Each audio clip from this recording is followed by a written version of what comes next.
Et salut à tous, c'est Axel et aujourd'hui je vous propose de tester rapidement le HTC 10 et quand je dis rapidement ça va être un test express. Je prends la conclusion que j'ai sous les yeux, je viens juste de faire le test long, si vous voulez aller plus loin regardez le test long. Je vais vous résumer la conclusion en développant un peu quelques petits points histoire de quand même pas vous laisser dans l'ombre. Et puis c'est parti. Premier point positif, ce serait le design sur ce terminal qui est en aluminium, qui est premium, qui est plutôt sympathique. Assez réussi, cela étant dit, et là c'est pas forcément négatif mais c'est mon avis, je le trouve pas spécialement original, notamment de face. Après de dos c'est plus une question de goût mais j'aime pas trop ces gros chanfreins qui sont très marqués, c'est pas mon truc. Mais cela étant dit, niveau ergonomie on a un produit qui est quand même pas mauvais, un bouton qui fonctionne assez bien même s'il est un peu dur à appuyer. Une coque arrière qui rentre bien dans la main, c'est pas trop mal, même si ici aussi l'espace est un petit peu élevé et un petit peu haut. Mais au final, il tient bien en main. L'écran de ce terminal est plutôt bon. Hein. On est en 5.2 pouces SLCD, 1440 par 2560, ça fait 565 ppi. On a une densité pixels qui est élevée, des noirs qui sont profonds, on a des couleurs qui sont vives. On a même des modes pour ajuster ça dans les paramètres. Le seul problème que j'ai remarqué, c'est que sur les écrans blancs, alors ça va être dur de vous le montrer là maintenant, mais je vous l'ai montré pendant le test long, mais c'est un truc que vous verrez peut-être pas sur votre version à vous du terminal, mais il y a des petites vagues à l'écran qui s'affichent en largeur, et c'est assez moche, et j'espère que vous n'aurez pas ça sur votre terminal commercial. Le son est excellent, que ce soit par le haut-parleur qui n'est pas du vrai boom sound, on n'est pas en double frontal, on est en un frontal ici qui est le tweeter pour les sons plus aigus on va dire, et ici un haut-parleur en dessous pour tout ce qui est basse, mais c'est quand même pas mal. Vous avez un mode également boom sound pour quand vous utilisez le jack. Vous avez de la simulation high-res qui est plutôt intéressante et les écouteurs de base dans la boîte sont high-res. Donc ça c'est sympa et vous avez même un mode, une fonction qui va vous permettre de déterminer un profil en fonction de votre ouïe et ça va vous balancer quelques fréquences et vous allez répondre à quelques questions et ça va vraiment optimiser votre expérience musicale sur le terminal. C'est plutôt cool.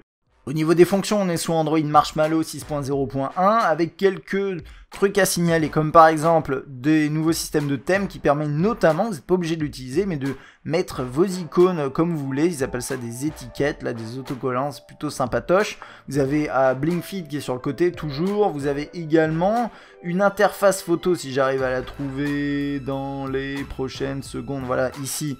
Qui est très complète avec un mode pro, vous pouvez capturer en RAW, vous pouvez faire des ralentis, vous pouvez faire des vidéos en 4K, vous pouvez enregistrer du son en RS, etc. C'est très bien. Cela étant dit, au niveau de la cohérence, je trouve, des fonctionnalités, HTC a décidé de dédoublonner entre guillemets certaines applications, c'est-à-dire qu'ils ont enlevé leur propre galerie, ils ont enlevé leur propre lecteur musical, hop, on enlève tout ça, et ça j'ai pas trop compris, puisque c'était des fonctions qui étaient plutôt sympas. Désormais vous allez vous contenter de Play Music, etc.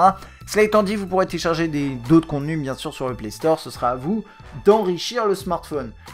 Donc ça c'est pour l'interface, et ensuite pour l'appareil photo, bah honnêtement c'est une tuerie, voilà, j'ai pas grand chose à dire de plus. La capture photo, les couleurs sont propres, c'est fiable, les noirs sont bien noirs, la white balance est bonne, le focus se fait très bien. Je vous invite à aller voir sur w38.fr pour tous les échantillons, vous aurez mon avis vraiment complet. Mais concrètement, si aujourd'hui vous cherchez un terminal qui soit un bon photophone, honnêtement, celui-ci fait partie des meilleurs photophones actuellement sur le marché. Vous pouvez également filmer en 4K, la qualité est géniale, l'audio est excellent également, et même en mauvaises conditions de lumière, que ce soit en photo comme en vidéo, c'est excellent. Donc ça c'est top.